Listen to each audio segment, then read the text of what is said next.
Alright, hi everyone, how's it going? And welcome to another video. Now I want to do another movie review today, and the movie I want to review is the 1978 film Laserblast. As you can see right here, this is the movie poster. You've got this guy with a laser cannon on his hand, and in the background there's these turtle-like alien creatures. You also have this spaceship right here. And yeah, name of the movie is Laserblast. Like I said, it came out in 1978, and it's a Charles Band film. Now, for those who don't know who Charles Band is, Charles Band was a film producer, produced many movies over the years. The most famous movies that he put out were the Puppet Master films. He also did Doll Man, Tourist Trap, just a whole bunch of movies. He started around the mid-70s, and as far as I know, he's still making movies to the present day. But yeah, he's really made a lot of movies. His brother actually did the music for this film, Laserblast. And the music for this film is just excellent. I really think some pretty cool music. You know, it has kind of a John Carpenter feel to it, you know, like that kind of movie music. But yeah, I really like the music in this. The music is very strong, and it's throughout the whole movie. So yeah, I really liked it in that regard. But this movie, Laserblast, is one of those love it or hate it kind of films. If you look at a lot of reviews for the film, people either really liked it or they really didn't like it. Now, I myself liked this movie. I think this is a fun film. If you like sort of like campy, kind of cheesy movies, you would definitely appreciate this film. If you don't like those kind of movies, then you will not like this movie at all. You know, I think it kind of comes down to that. But I do like those movies, so I really like this movie a lot. The movie, like I said, did come out in 78. So it is very 70s. There's a lot of nostalgia to it. And I like that. You know, I like that 1970s nostalgia and all that. Because this movie came out right after Star Wars had come out. Not too much long after. And there was a Star Wars craze. This is often called a Star Wars knockoff film. And I've seen some other Star Wars knockoff films like Star Crash and Battle Beyond the Stars. Those movies are clearly influenced by Star Wars. This movie, however, it has lasers in it. You know, it has these alien creatures in it. It has spaceships in it. But that's kind of where the similarities with Star Wars end, I think. You know, it's kind of its own thing. And it even has a lot of elements of being like a horror film. It really does. Kind of, you know, definitely some similarities between horror films and this. And yeah, so like I said, I did like this film. Now, the characters in this film are a character named Billy. He's the main protagonist.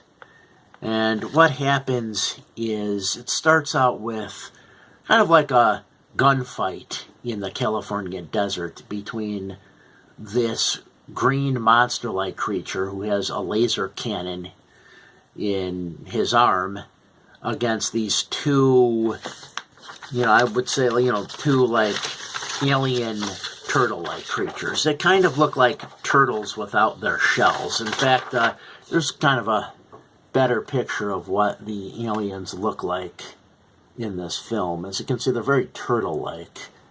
The guy who designed them, from what I understand, was influenced by prehistoric tortoises. So yeah, they're like these like shellless tortoise type creatures, you know, humanoid type creatures. And anyways, this monster creature with the laser cannon for an arm gets into a firefight with these two aliens, and they end up pretty much vaporizing them.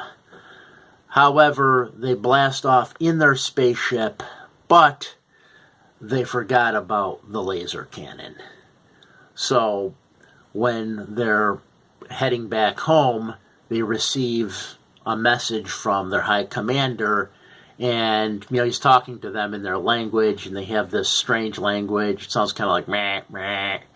It's really, strange. It's not subtitled, but, who cares? I wasn't bothered by that. I know some people were. I didn't really seem to mind. But, so they then have to turn around and find this laser weapon. However, the main protagonist, the main protagonist is this kid named Billy, who's kind of the stock character of the loner rebel type, the misfit loner rebel. And he finds this laser, puts it on his, puts his arm, in this tube on the laser, and then tries to fire it, but, he can't. But once he puts this, necklace on that has this medallion, he could then fire it. So he then starts shooting things up in the desert, and what he then essentially does is he uses this laser weapon to kind of get revenge on the people who've wronged him. He was bullied by a couple people, so he blows up their cars. He starts blowing up, other people's cars, and he's frequently hassled by the cops. There's 2 cops in here, and, these cops are kind of, well, they're kind of like stoners in a way. So this movie does have elements of a stoner comedy, because I guess stoner comedies were kind of becoming popular at this point in time. Cheech and Chong were pretty big. So it does have elements of a stoner comedy. But, it's not quite as funny as, other stoner comedies. But they did at least attempt to try to make it funny. But, anyway, he has this laser weapon. He starts blowing things up. He's... Actually, the main character is played by an individual by the name of Kim Melford. And, as you can see in this picture right here, clearly has a resemblance to Mark Hamill. And I think that's why they picked him. Because, again, this was 1978. The Star Wars craze was still going on. And there's even some references to Star Wars in this film. In one scene, the cops talk about Billy being a crazy kid who's probably seen Star Wars 5 times, and I remember, at that point in time, people were talking about seeing Star Wars a lot. In another scene in the film, Billy takes his laser cannon and he blows up a Star Wars billboard. So, yeah, there clearly are some Star Wars references in this film. But, yeah, Tim Milford, maybe, he seemed like pretty decent actor to me. I know some people didn't really care for his acting. He's probably a better singer, I think, than an actor, because from what I understand, he appeared in a number of different musicals like Hair, Rocky Horror Picture Show, and, a few more. He was also briefly the singer of the band Beck, Bogart, and Appice. So, I'm a big fan of hard rock and heavy metal music, so, I was unaware of that fact. So I found that to be pretty interesting. But yeah, he did land a part in this movie, and, like I said, it was probably because he looked a lot like Mark Hamill. Now, his love interest in this film is played by a woman by the name of Cheryl Smith. And Cheryl Smith, unfortunately, passed away in 2002. But if she were alive today, she'd probably be in a lot of Tarantino films, because Quentin Tarantino was a big fan of hers. And she was really in a lot of films in the 70s, like Phantom of the Paradise, Incredible Melting Man, this film, Laserblast, and a number of other movies as well. So she's kind of gaining some popularity as a B film actress. And, her career might have taken off, but she stopped acting around 1983. She had apparently gotten pretty heavily into heroin and ultimately ended up going to jail a couple times because of it. She had a son, but she ended up losing custody of her son, so she just kind of had a sad life pretty much. But, had she lived, I'm pretty sure you'd probably see her in a number of Tarantino films, because Quentin Tarantino always kind of talks about her quite a bit. She even had a bit of a music background as well, because she was known for hanging around the Rainbow Bar and Grill, and apparently she ended up briefly becoming the drummer of the Runaways. So, yeah, unfortunately she died in 2002. She had gotten hepatitis as a result of, years of using heroin, from what I understand. But, yeah, just ultimately had kind of a sad life. But apart from that, you do have some other actors in this film that are famous. You also have Ratty Mcdowell, who's in this film, and he plays this, doctor, British doctor. He noticed that the main character, Billy, because he's using this laser, is developing this strange metal sphere on his chest. So he surgically removes the metal sphere and he takes it to some other laboratory, has the guy examine it, and of course the guy says, it's like a metal I've never seen before. You just expect that. But yeah, so Billy then continues to use his laser weapon. Again, he has to put that necklace on, and that way he could use his laser weapon. But he just kind of goes through a frantic frenzy of just blowing things up with the laser weapon. He even blows up the doctor in his car. I don't know why. I don't know, this thing actually, seems to be making him kind of evil, but, yeah, he just kind of goes on a rampage. And what then happens is the aliens, like I said, realize that they had forgotten their laser weapon, come back to try to reclaim it.